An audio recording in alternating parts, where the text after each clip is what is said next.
पूरा हाँ ये बोल रहा हूँ।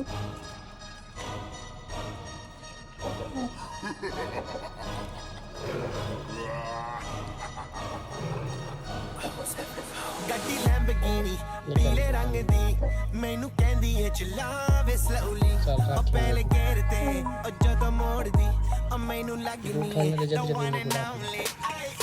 ਵਿਚਾਰੇ ਮੁੰਡਿਆਂ ਦੇ ਦਿਲਾਂ ਦੀ ਤੂੰ ਕਾਤਿਲ ਬਖਾ ਦੇ ਮੈਨੂੰ ਕਿਵੇਂ ਜਾਵੇਂਗੀ ਤੂੰ ਫਾਸਟ ਰੱਬ ਦੇ ਤੂੰ ਗੈਸ ਨਹੀਂ ਮਿਲੇ ਉਹ ਬੇਹਾਰder a bit harder yo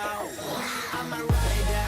provider bring the heat girl I will bring the fire and my name keeps going worldwide so my job is to satisfy